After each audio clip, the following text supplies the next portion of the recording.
जी, सब भाइयों को मेरी तरफ़ से अस्सलाम वालेकुम। मैं हूँ 1947 का पिपला जो चैनल बनाया उसका मेज़बान तारिक अकबर, और इस चैनल को बनाए हुए मुझे तकरीबन 2.5 माह का अरसा गुज़र चुका है। तो आज आपसे थोड़ी सी बातें करने को जी कर रहा था कि कुछ आपसे शेयर करूं मेरे जो 2.5 माह के तजुर्बात हैं कि किस तरह जो है ना ये तजर्बा है मेरा। तो सबसे पहले मैंने ये चैनल, मेरे एक दोस्त हैं राना शाहिद, उन्होंने मुझे कहा कि आपको इस तरह का एक चैनल जो है ना बनाना चाहिए, तो मैं उनका मशकूर हूँ। तो छोटे छोटे चंद एक फ़नी वाक़यात हैं वो मैं आपके साथ शेयर करता हूँ कि सबसे पहले जब मैंने ये चैनल बनाया तो हम एक इलाके में गए और वहाँ पे एक बाबा जी हमें नज़र आए। तो हमने फ़ौरन जाके उनको कैच किया और उनसे पूछा कि जनाब 1947 के जो वाक़यात हुए थे आपको भी कुछ याद हैं? तो उन्होंने कहा कि बच्चा मैदा था उस टाइम दांत फिटा वदाई वच्छा फिटा वदाई। तो मैं उसनों गुलेंदा वदाम मैनू तो कोई पता नहीं भाई पाकिस्तान हिंदुस्तान कदा बन गए। दैट मीन्स कि जब पाकिस्तान और हिंदुस्तान बने तो उस टाइम मेरा बैल गुम हो गया, तो मैं तो उसी को ढूंढ रहा था। मुझे कुछ पता नहीं है कि ये तकसीम हिंद क्या हुआ और पाकिस्तान कब बना और हिंदुस्तान कब आज़ाद हुआ। इसी तरह से सेकेंडली मैं एक और बाबा जी के पास गया और उन बाबा जी का नाम था चाचा ग़ुलाम हसन, दादा ग़ुलाम हसन। तो मैंने उनसे जाके उनका इंटरव्यू लिया। उन्होंने बड़ी सैर हासिल गुफ्तगू की, मेरे साथ बातचीत की। तो फिर इन द एंड मैंने उनको जो उनके वीडियो क्लिप्स थे वो उनको दिखाए कि जनाब मैंने आपका ये इंटरव्यू लिया है और आप चेक करें। तो वो चूँकि पुराने दौर के आदमी थे और मोबाइल का इस्तेमाल भी नहीं जानते थे, तो वो अपने ही इंटरव्यू को सुनते रहे और जब वो वीडियो क्लिप ख़त्म हुआ तो मुझसे कहते हैं बेटा एक बात बताऊं? तो मैंने कहा जी फरमाएं। तो वो दादा ग़ुलाम हसन ने कहा कि बेटा ये जो बाबा जी बात कर रहे हैं ना ये कह तो ठीक रहे हैं। तो मैं इस बात पे हंस पड़ा और मैंने दादाजी को कहा दादाजी ये कोई और बाबा नहीं है, ये आप ही ग़ुलाम हसन साहब ही हो। तो इसी तरह से एक तीसरा वाक़या है कि एक हमें मालूम हुआ कि 110 साल के बुज़ुर्ग हैं, शेर मोहम्मद नाम है उनका, अल्लू वाली में। तो हम उनके पास गए तो वो अपने घर पर मौजूद नहीं थे, साथ उनकी दुकान थी, वहाँ पे गए तो पता चला कि वो मस्जिद में मौजूद होंगे। तो हम मस्जिद के साथ जूँ ही पहुँचे तो वहाँ पे एक बाबा हाथ में लाठी लिए और इंतहाई कमज़ोर, और लगता था कि बहुत ही कमज़ोर थे और लगता 100 साल उम्र उनकी ज़रूर होगी। तो हमने जाके उनसे पूछा, बल्कि मैंने अपने दोस्त को कहा जल्दी आओ बाबा शेर मोहम्मद मिल गए हैं। तो बाबा शेर मोहम्मद को मिलने के लिए जब हम उस बाबा के पास पहुँचे और उनसे कहा कि बाबा जी आप ही शेर मोहम्मद हो? तो उन्होंने कहा कि शेर मोहम्मद तो मेरे वालिद साहब हैं, मेरे बाबा हैं, मेरे पिताजी हैं। तो हम बड़े ही हैरान हुए कि जब बेटा इतनी उम्र रसीदा है, इतना बूढ़ा है, तो इसका वालिद किस तरह होगा। लेकिन जब उनके वालिद से मुलाकात हुई तो वो बहुत ही फिट थे, बहुत ही जो है ना वो माशाल्लाह वो स्ट्रॉन्ग थे और उन्होंने हमारे साथ बड़े ही कॉन्फिडेंस के साथ बातें की। इसी तरह से चंद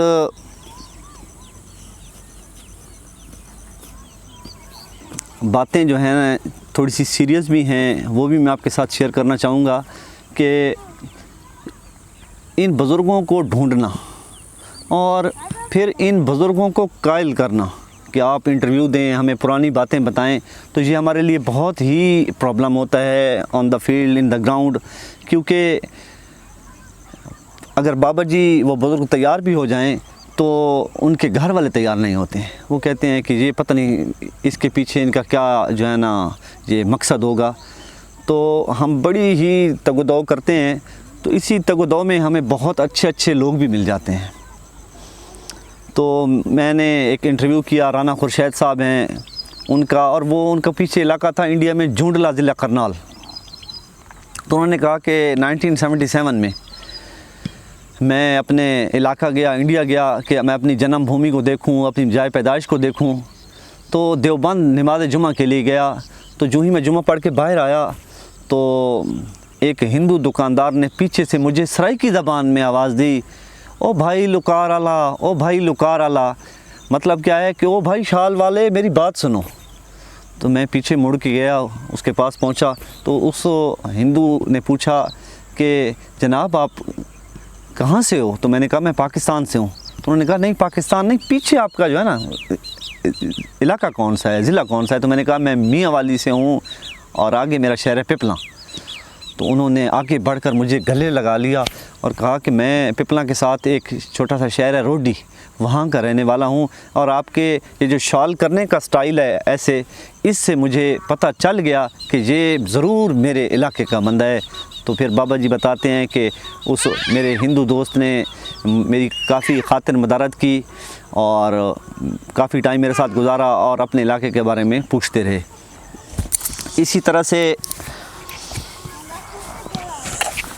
एक और बड़ा ही तल्ख तजर्बा है। शानदार प्लीज़, ये मेरी बच्ची रिकॉर्डिंग हो रही है, मेरा बच्चा।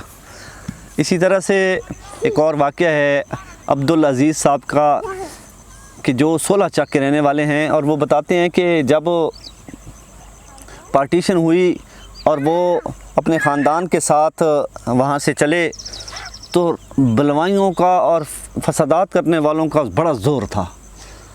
तो हम खेतों में छुपते जा रहे थे, कभी कमाद की फसल आ जाती थी, कभी किसी चीज़ की, तो हम उसमें छुपते जाते थे। तो हम तकरीबन 30 बंदे थे, पूरी फैमिली थी। मेरे साथ एक छोटा मेरा भाई भी था जो मेरी माँ ने उठाया हुआ था, 1.5 साल का था। तो मेरे अब्बा जी ने कहा कि इस छोटे बेटे को फेंक दो, क्योंकि अगर ये रोएगा तो हम पकड़े जाएंगे और तमाम लोग कत्ल कर दिए जाएंगे। तो मेरी माँ ने एक दफ़ा फेंका, आगे गए, फिर वापस वो दौड़ के आई, अपने बच्चे को सीने से लगाया, फिर वो आगे थोड़ा सा गए, फिर अब्बा जी ने कहा कि इसको फेंक दो, ये तमाम 30 लोगों को मरवाएगा। तो फिर अम्मा जी ने फेंका, फिर थोड़ा सा आगे गए, फिर दौड़ती हुई आई और माँ की शफ़क़त उन पे जो है ना वो गालिब आ गई। तो इसी तरह से 3 मरतबा ऐसा हुआ और तीनों मरतबा उन्होंने अपने बेटे को उठा लिया और कहा कि मैं तो अपने बेटे को नहीं छोड़ सकती। और वो कहते हैं कि आज भी 71 साल बाद भी जब मैं सोता हूँ तो ख्वाब को कहते थे सपने, कि सपने में भी आज भी मुझे वो बलवाई हाथों में तलवारें और कुल्हाड़ियाँ लिए आते हैं और मैं जो है ना चारपाई से दौड़ लगा देता हूँ और आज भी मुझे डर लगता है। तो मुझे ये सुनकर बहुत ज़्यादा, एक कहते हैं कि मेरी फीलिंग्स जो हैं बहुत ज़्यादा, वो मैं बस यूँ समझे कि मेरे आंसू बहना शुरू हो गए। इसी तरह से एक और वाक़या जो हमारे शहर के ही हैं, ग़ुलाम अब्बास शाह, बहुत ही पढ़े लिखे आदमी हैं। वो बताते हैं कि जब 1947 में मेरे 2 हिंदू दोस्त थे, दोनों भाई थे और हम 7 साल तक इकट्ठे पढ़े, 7वीं क्लास में थे कि जब ये 1947 की पार्टीशन हुई तो यहाँ पे कत्लेआम हुआ, जैसा कि इंडिया में भी कत्लेआम हुआ, पाकिस्तान में भी कत्लेआम हुआ। तो गलियों में लाशें बिखरी हुई थी।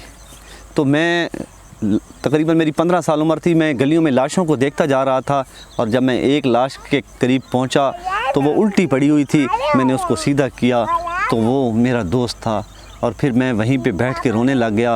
और फिर मैंने अपने दोस्त को कहा कि काश यार तू मेरे घर आ जाता, तू मेरे पास पनाह ले लेता, मैं तुझे जो है ना अपने पास रख लेता। और वो कहते हैं कि आज 70 साल बाद भी मुझे वो अपना दोस्त याद आता है। और उसका एक भाई था, नाम मुझे अब एग्जैक्टली याद नहीं है, लेकिन वो इंडिया हिफ्ज़ व अमान से पहुंच गया था। इसी तरह से इस 2.5 महीने में मैं जो अपनी सबसे बड़ी कंट्रीब्यूशन समझता हूँ कि मैंने क्लूरकोट में गया, एक बुज़ुर्ग थे ग़ुलाम मोहम्मद साहब, उनका इंटरव्यू किया। तो वो उनके एक दोस्त थे लक्ष्मण दास के जो उनसे बिछड़ गए थे, तो मैंने उनको इसी यूट्यूब के बदौलत उनके ख़ानदान को, ग़ुलाम मोहम्मद साहब के ख़ानदान को और लक्ष्मण दास साहब के ख़ानदान को आपस में मिला लिया। तो ये मैं अपनी बहुत ही कंट्रीब्यूशन समझता हूँ। शाहजैन पानी में नहीं जाना, ठीक है जी। असल में मेरे बच्चे भी मेरे साथ हैं, तो साथ नीचे पानी है, तो थोड़ा सा जो है ना इनका भी ख्याल करना पड़ रहा है। इसी तरह से एक और बाबा जी हैं कि जो पार्टीशन से पहले हिंदू थे, नाम उनका था ईसर दास था और अब वो हैं शेख मोहम्मद अमीर। तो मैं तो अपनी वीडियोस को एडिट नहीं करता, तो जो ही वीडियो का एंड हुआ तो उन्होंने आहिस्ता से कहा, उन्होंने समझा कि वीडियो बंद हो गई है, लेकिन वीडियो बंद नहीं हुई थी, तो उन्होंने आहिस्ता से कहा बचड़ा आज दी रात इथाई टिक पो, दैट मीन्स कि प्लीज़ स्टे विद अस, आज की रात आप इधर ही मेरे पास काम कर लो। तो भाई केशव जी मुल्तानी ने मुझे मैसेज किया कि आपने वो रात उनके पास ही गुजार लेनी थी। तो इसी तरह से बहुत सारे और भी वाक़यात हैं, लेकिन मैं बस यहीं पे इसको एंड करता हूँ क्योंकि मेरी बेटी मुझे बहुत तंग कर रही है। और मैंने आपके लिए यही पैगाम है कि ये जो चैनल मैंने बनाया है आप लोगों के लिए बनाया है, और मैं ये जो मेहनत करता हूँ, इलाका फिरता हूँ, तो आप लोगों के लिए फिरता हूँ। तो आप लोगों से गुजारिश है कि आप लोग ज़रूर कमेंट किया करें, अगर कोई वीडियो पसंद आए उसको लाइक किया करें, और साथ में अपनी तजावीज़ ज़रूर मुझे दें, क्योंकि वो कहते हैं इंग्लिश में कि good judgement comes from experience and experience comes from bad judgement. और साथ में एक और मशवरा भी आपसे मुझे चाहिए कि क्या मुझे अपना ये प्रोग्राम जो अब मेरा प्रोग्राम है कि मैं हर हफ़्ता किया करूँगा कि ये उर्दू में होना चाहिए या अपनी मादरी ज़बान सराइकी में होना चाहिए। तो मुझे इस सिलसिला में आपकी आरा की, आपकी राय की वो शिद्दत से इंतज़ार रहेगा, क्योंकि अगर आप हैं तो मैं हूँ, ठीक है जी। और मेरा ईमान है कि ये सबसे जो ऊपर चीज़ है वो इंसानियत है, ठीक है, ह्यूमैनिटी है। तो मैंने ये काम शुरू किया हुआ है। तो अगर आप लोगों को ये वीडियो पसंद आए तो ज़रूर तजावीज़ दें।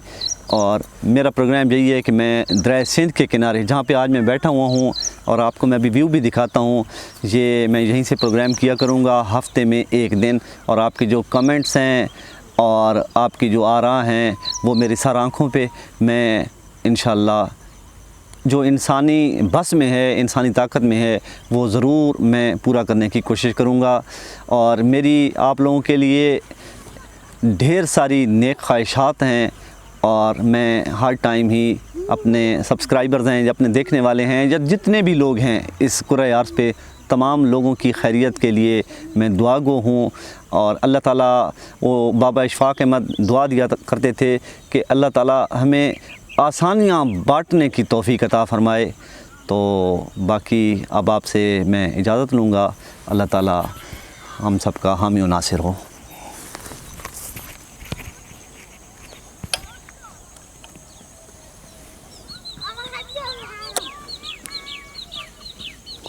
जी, ये दरिया सिंध के किनारे का मंज़र है।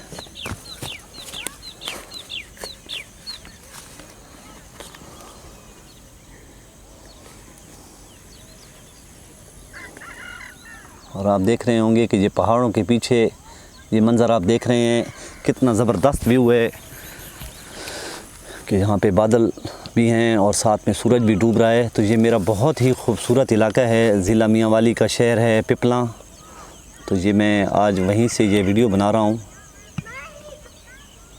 और ये सरसब्ज़ इलाके हैं।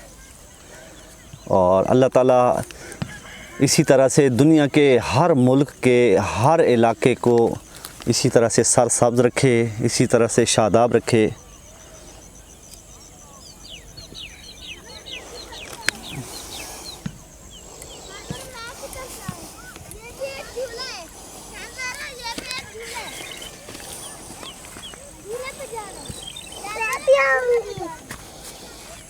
और यहाँ पे दरिया सिंध बहुत सारे हिस्सों में बँट जाता है, और ये दरिया सिंध का एक छोटा सा हिस्सा यहाँ पर भी बह रहा है, और जो बड़ा दरिया है वो यहाँ से थोड़े से फासले पर मौजूद है।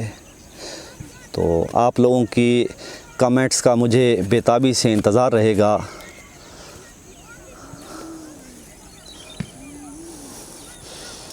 और एंड पे मैं एक पसंदीदा अपना एक शेर सुनाता जाऊँ।